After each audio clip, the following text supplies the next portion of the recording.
Every so often, you'll hear somebody say, "What we're doing here is something nobody has ever seen before." Nowadays, it's just an eye-rolling red flag of yet another developer seeking any possible way to generate hype around their upcoming video game.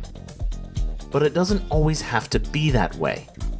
And every now and then, somebody creates something genuinely so different. It truly is something new. And that's what we're here to talk about today. The exception, not the rule. Nintendo as a company has solidified a reputation over the years for taking risks with both hardware and software ideas. From monumental successes such as the Wii and the Nintendo Switch, to less successful ones such as the Power Glove, Rob, and the Virtual Boy. Don't worry, Virtual Boy, I still love you. Even if it didn't work, things like Labo and Rob were big swings to innovate that you just don't see other giants in the industry taking after certain struggles. But while Animal Crossing today seems like an absolute juggernaut of a game that's essentially an unstoppable force printing money between New Horizons on the Switch, an incredibly successful mobile game in Pocket Camp, and being the greatest character in Smash Bros., Animal Crossing has much riskier and much more humble beginnings. While Animal Crossing eventually made its way to North America as a GameCube game in 2002, it actually started as a high-concept game for the ill-fated Nintendo 64 disk drive, or 64DD peripheral. The 64DD was a planned major expansion to the N64, using magnetic discs that had significantly more memory than the standard cartridges, rewritable features, stock libraries of content, a real-time clock, something that the N64 itself lacked, and other features that would expand what developers, and subsequently users, could do with the hardware. The key for Animal Crossing was the real-time clock. Gameplay in Animal Crossing relies very heavily on the passage of time being exactly the same as real life. When you are not playing, time appears to move on in the game world. Lives are led, plants will grow, people will come and go, and this game was to showcase the usefulness of the internal clock. Additionally, early concepts for the game included using the disk drive's built-in internet access to deliver additional content to the players in the form of new goals and missions that you would be tasked with to accomplish. Unless you're from Japan or have a working knowledge of video game history, the 64DD probably doesn't mean much to you. The development of the hardware encountered significant difficulties, going from an initial unveiling in 1996 to finally launching after massive delays in December 1999. IGN hailed it as the most elusive piece of vaporware to date.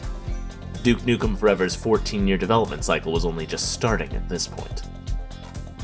It tanked at retail, moving only 15,000 units, and production was stopped after a year with only 10 games ever coming out for it.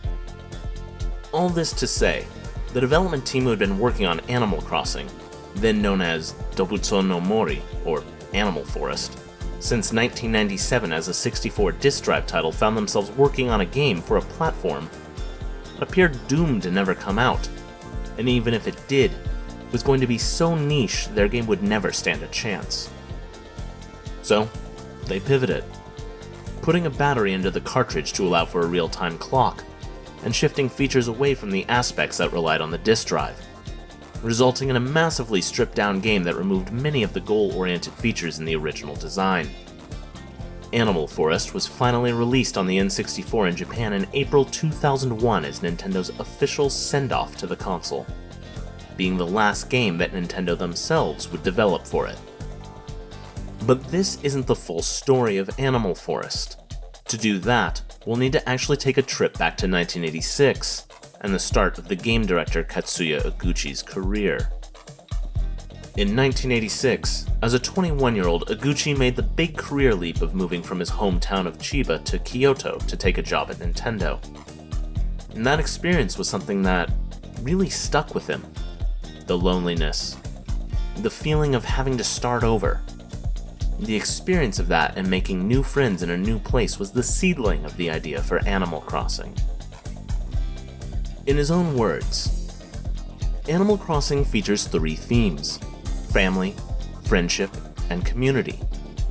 But the reason I wanted to investigate them was a result of being so lonely when I arrived in Kyoto. Chiba is east of Tokyo, and quite a distance from Kyoto. And when I moved there, I left my family and friends behind. In doing so, I realized that being close to them, being able to spend time with them, talk to them, play with them, was such a great, important thing. I wondered for a long time if there would be a way to recreate that feeling, and that was the impetus behind the original Animal Crossing. After a series of hit games he had contributed to, such as being a level designer on Super Mario Bros. 3, as well as directing the original Star Fox and Wave Race 64, he was given a relatively inexperienced team to create something new to show off the disk drive platform.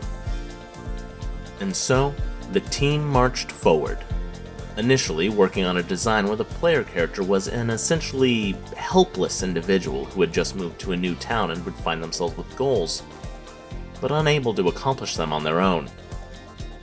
Consequently, you needed to enlist the aid of the animals in the village to accomplish these objectives, sending them on quests and dungeons to defeat monsters, bosses, and more. As the game moved from the disk drive to the N64 itself, these were many of the design features that were lost or cut down, resulting in a game that still held the overall structure of being about starting over in a new place and befriending the town, but losing the goal-oriented gameplay along the way. And there it was. The new idea, the new concept, the new genre. What if there was just a game world you could live in? What if you could escape the grind of everyday life and simply make friends in a relaxed village?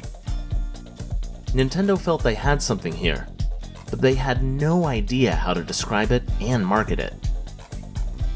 At Space World 2000, Shigeru Miyamoto tried to describe the then unannounced game to the press, but it left people rather confused, as he described it as a game that would, quote, allow you to communicate with people without the use of the internet. And without a genre to put the game in, that's what it was marketed as, a communication game. Despite the bizarre marketing, upon release, Animal Forest did well.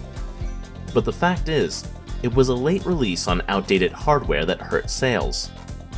But as I said earlier, Nintendo knew they had something, and got to work on an enhanced port to the GameCube. Animal Forest would release 6 months later in Japan in December 2001, and a year later in the United States as Animal Crossing. Significant improvements had been made to the game, adding additional content and things to do.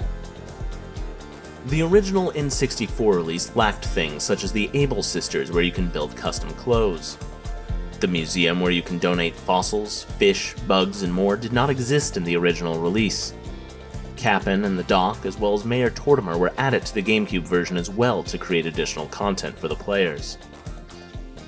And so, the series that has now truly taken the world over came to be.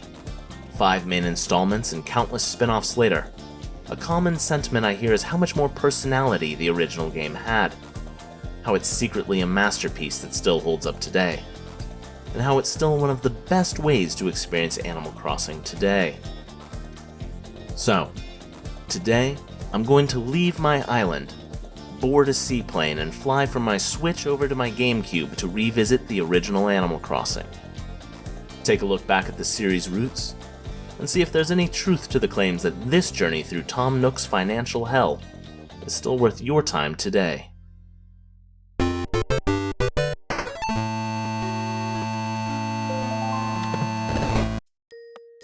So, let's get this out of the way immediately and not beat around the bush of this franchise. Animal Crossing has been a massive success for Nintendo, with almost every single entry in the series moving exponentially more units. While Animal Forest only sold about 200,000 copies on the N64, the move to GameCube resulted in a healthy 2.27 million games moved, and the future move to the DS resulted in a staggering 11.75 million sales. In fact, the only stumbling blocks for the series has been the oft-forgotten Wii entry City Folk, moving a mere 4.32 million copies, as well as the Happy Home Designer and Amiibo Festival spin-off games that sold a combined 4 million copies. It's hard to look at any of that and call it failure. New Leaf on the 3DS sold 13 million copies, and of course today we have our pandemic getaway pal, as New Horizons sold over 41 million copies, putting it as of this video as the 14th best-selling video game of all time. Even the mobile game is nothing to sneeze at. By the end of 2021, it had brought in over $250 million, and the numbers have only gone up since. So, regardless of how you feel about Animal Crossing as a concept, or even revisiting the original game today, what can't be denied is Nintendo took a massive, absolutely enormous risk in developing essentially a new genre in gaming they couldn't even describe to their audience. And over the course of 20 years, it has paid absolutely massive dividends. Speaking of paying massive amounts of money, one could argue that is the core driving force behind every single Animal Crossing game. That's certainly the one that looms largest in the original title. You, the player, have just moved to a new place and find yourself in massive, enormous, endlessly mounting and crushing debt. Animal Crossing takes place in a randomly generated town. As such, every single player will experience the game a little bit differently. But one thing that every player will experience the same way is the opening. Much like every game in this series, you'll find yourself moving to a new town with no plans, no money, no job, and one very skeptical animal interrogating you along the way. While the series has now moved away from this, allowing full customization of your character in the latest entry, the original forced one of 16 appearances on you based on how you answered these questions from your companion on the train. You'll be asked to provide a name for yourself, another for the town you're headed to, and then you'll lament the character limits as the original title will only allow for 5 characters. All the fun names you'll find in the future of the series won't be found here.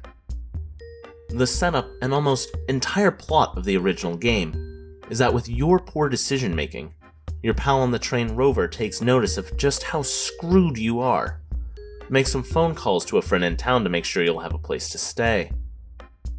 Once you arrive, it's time for you to meet the devil in disguise, a tanuki named Tom Nook. As with every game in this series, Tom Nook is the driving force behind any and all progress. Money must flow through him.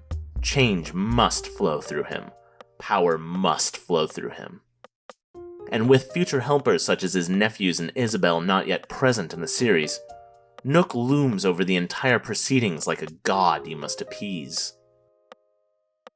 And Nook knows it. This is a man you can literally not say no to. In fact, the only time you can say no to him is when you try and sell him goods, and you say no to the price he offers. But you'll be back. You'll always be back. Who else are you going to go to? Nook sells you a home, and then puts you through a tutorial of the basics of every Animal Crossing game. Talk to people, make friends, spruce up the town, find cool rocks and fruits and sell them to Nook. Get stung by bees shaking trees hoping a nice bookshelf will fall out of it. It's going to feel familiar, because it's the core of this series. The concept worked so well from the start, Nintendo never really needed to change it. Even so, these early moments in the game feel off, as it's the only time the game feels objective-based and gives you a clear next thing you must do.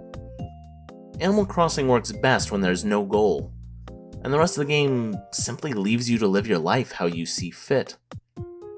Of course, that's all within the restrictions of the game's scope.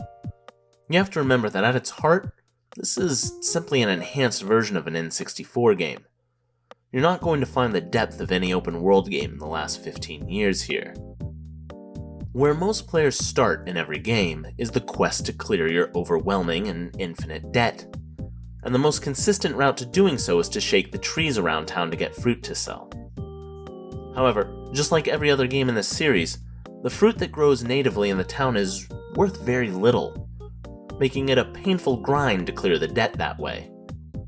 The key is to find a way to get non-native fruits into your town, through using the game's immensely complicated multiplayer system, or luck from other town residents.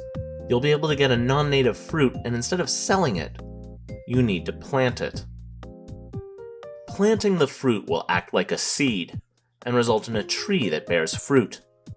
Every few days, this will spawn additional fruit, which you can either sell for 500 bells, or plant even more trees. The point here is that to a certain level, the game will let you shape the town. Not anywhere near the level you can in the modern entries in the series, where you can cover your entire island in an orchard if you want to. But using the tools afforded, you can make your money woes a lot more manageable, and feel like the town is yours rather than you simply existing in it. Customizing the town itself is time-consuming, difficult, and limited in scope. Coming from later entries in the series where you can customize every square inch of the game, simply having the ability to plant trees and flowers can feel frustrating. Beyond having a green thumb, the only true customization of the town is a minigame where you can write your own little town jingle that will play upon every single interaction in the game.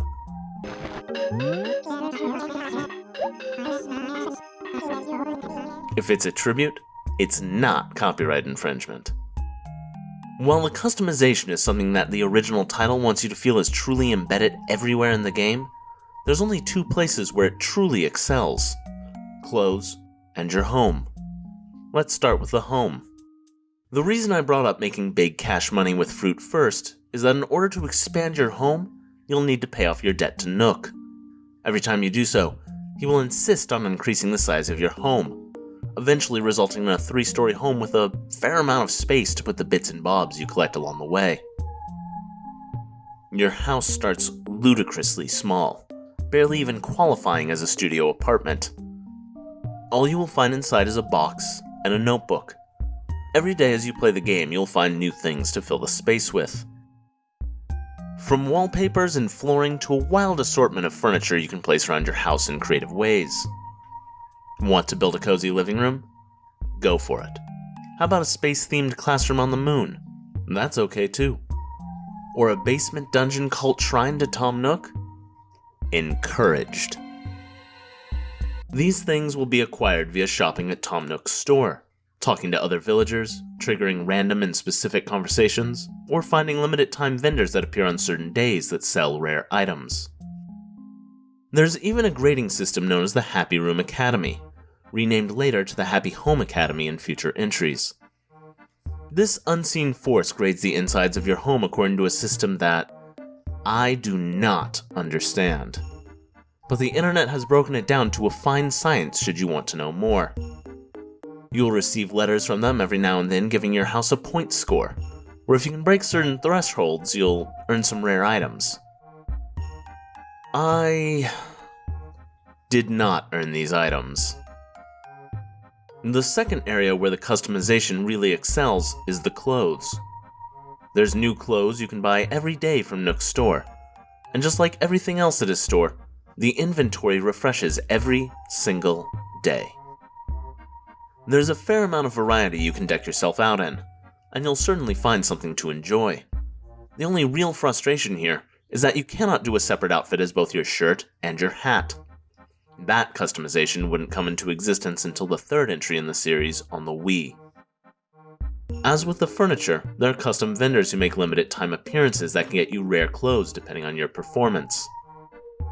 But once you grow wary of these, the game goes, "Hey, check it out. Why don't you make your own shirt?" and introduces you to the Able Sisters.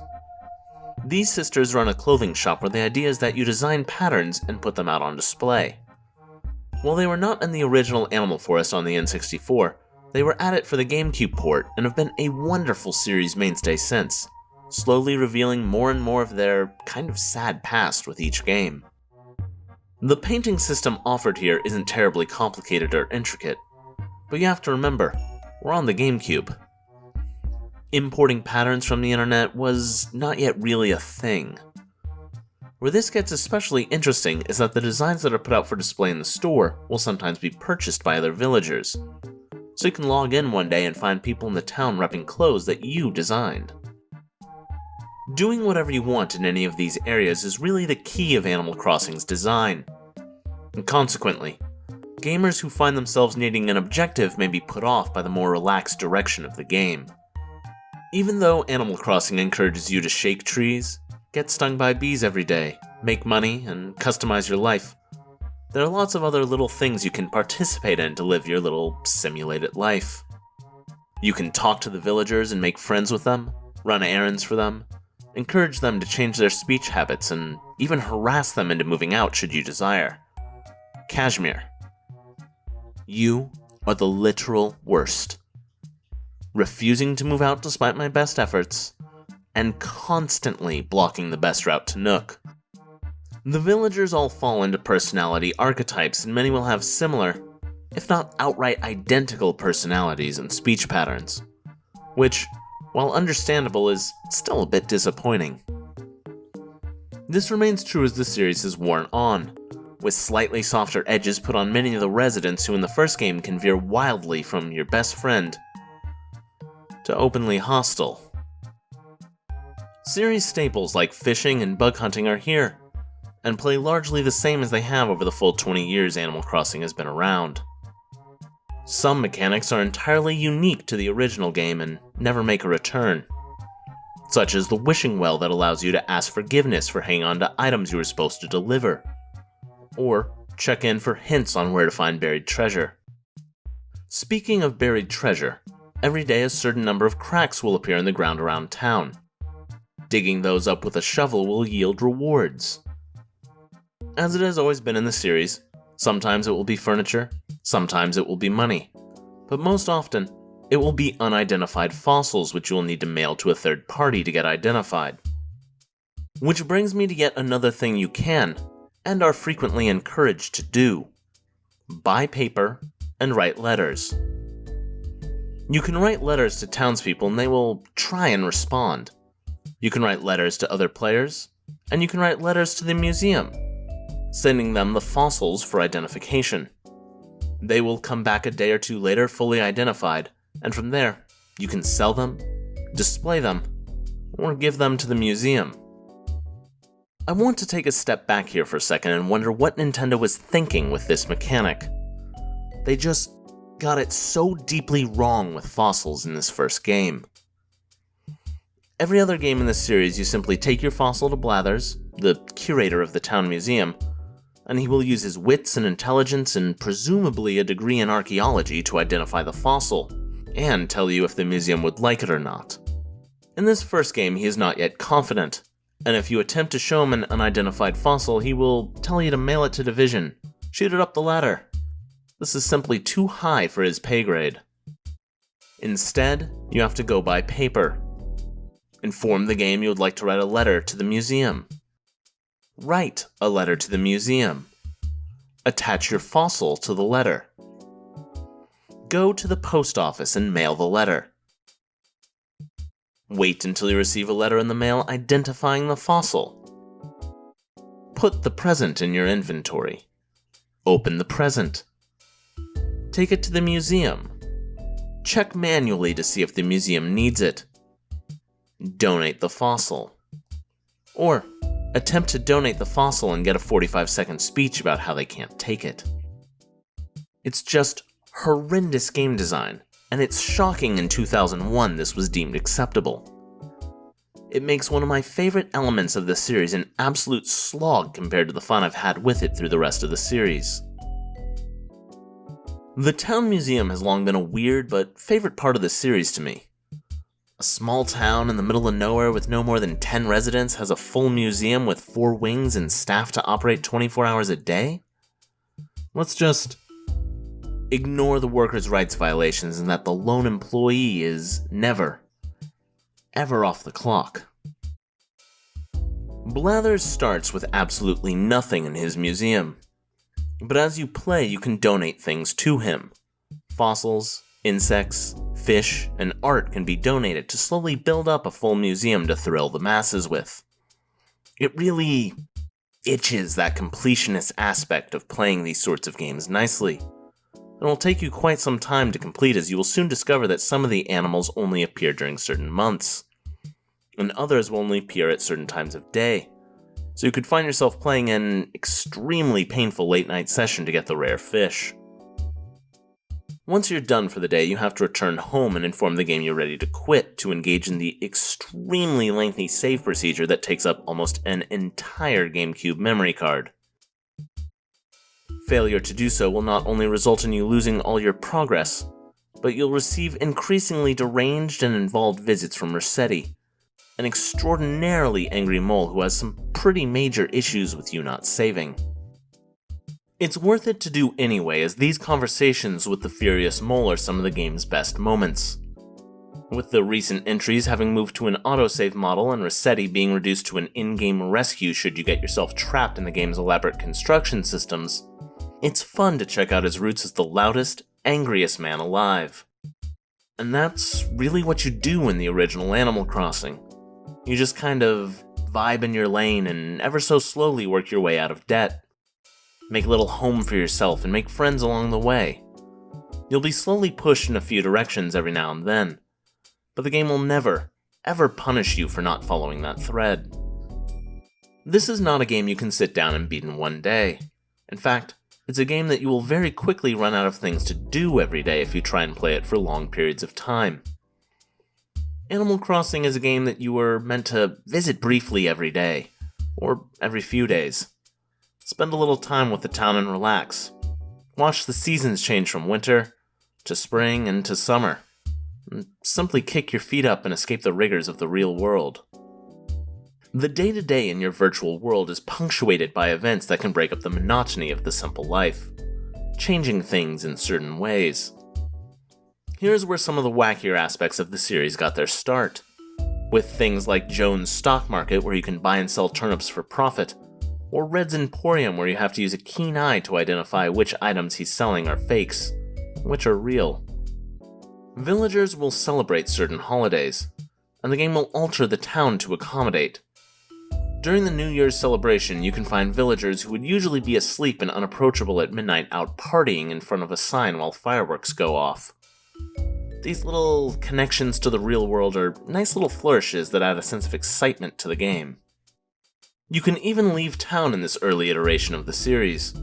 Using some of the connectivity with the Game Boy Advance, you can activate a dock in town and get taken to an island offshore by the one and only Cap'n, who will sing you one of his trademark tunes, let you loose upon a tropical island to explore, and eventually take you back home with a pocket full of coconuts. All of this only sort of exists in a personal bubble. While there's no literal multiplayer like the rest of the series has, you can feel the presence of other players. Every village in Animal Crossing has room for 4 player-controlled residents. Whatever actions you do as a player affects the town, and ergo the other players when they play. Chopping down all the trees will affect your neighbor's ability to pay their debts. Or buying all the furniture from Tom Nook at 9 AM will result in another player coming in to play at 5 PM finding they have nothing they can buy for their home. To return to Katsuya Iguchi, this was something he felt strongly about and wanted to be an aspect of the game. As he put it, "I'd always get home really late, and my family plays games. I would sometimes be playing when I got home. And I thought to myself, they're playing games, and I'm playing games, but we're not really doing it together. It'd be nice to have a play experience where even though we're not playing at the same time, we're still sharing things together." So this was something that the kids could play after school, and I could play when I got home at night.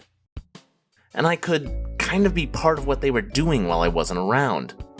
And at the same time, they get to see the things I've been doing. It was kind of a desire to create a space where my family and I could interact more, even if we weren't playing together. In practice, it works shockingly well. Villagers will talk about other residents in the town.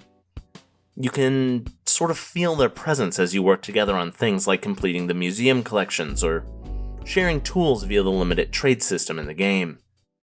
There's so many little things that manage to come together in a shockingly strong way in the original Animal Crossing that the future of the series has never really had to shake things up too much.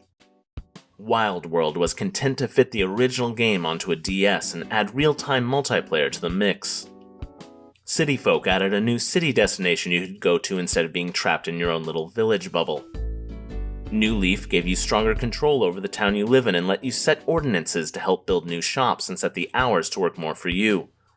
And finally, New Horizons gave you full control over your tropical island, allowing you to truly let loose with the customization of your new life. What I'm getting at here is that while the foundation was strong, and that's a good thing, this isn't a series that went away and died. It's alive and well today. And each entry in the series not needing to reinvent the wheel, simply refined and iterated on what was already there. As you may have noticed, throughout the video I've mentioned ways the series has tweaked the formula over the years. A look at the quality of life changes that have happened to the series over the last 20 years. These changes have almost universally been for the better. When I was playing for this video, I got used to the clunky handling of using the Nook Shop. The extremely limited inventory space that allows for no stacking of items, and borderline forces you to use the mail system as expanded inventory, and the slow, crippling inventory management. But these are systems that have been massively improved upon in the sequels. Larger inventories, more relaxed time restrictions, shortcuts, and additional streamlining of playability in New Horizons is hard to argue against. Animal Crossing is a game about trying to live a relatively carefree life away from your own, and fighting the game's internal systems every 5 minutes is not conducive to that. So I find myself in a strange position I'm not used to feeling here. On one hand, Animal Crossing is a fascinating look at the birth of a genre that we take for granted today. The core mechanics hold up, and still result in a compelling experience that you can spend literal months lost in trying to get the perfect town. And the cost of entry is roughly the same as a new game today, although you do need an entire memory card just to save the game.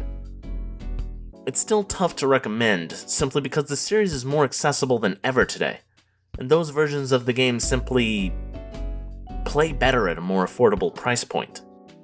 In the end, playing Animal Crossing in 2023 comes down to your own individual curiosity and your patience for outdated mechanics. It's a little bit like watching an old movie. The core is there. You can see the prototypes of modern techniques and legendary moments, but it's also a product of its time, requiring a level of patience and acceptance of techniques that would never be acceptable today. That said, as the series has evolved and changed over the last 20 years, Animal Crossing has leaned more and more into the town working for you, rather than you working for the town. And with those looser restrictions, one can certainly argue that the series has lost some of that charm, and that you're just a guy starting over with only so much control of their life. With the almost total control now afforded to you, some parts of the game community feel the series has lost its way. And while I can sympathize with their opinion, the evolution and improvements are far too many to be held back by these sentiments. Will Animal Crossing go down as a legendary classic to be revered and referenced for decades to come? Despite my doom and gloom, I actually think the answer is yes. The foundation for the entire genre of chill gaming was laid down so strongly here that every game in the genre for the last 20 years has been compared to Animal Crossing. While there are significantly better ways to experience Animal Crossing in this day and age, its influence is undeniable. And as the genre continues to grow, I can't wait to see what comes next, and how it compares to the original legendary creation.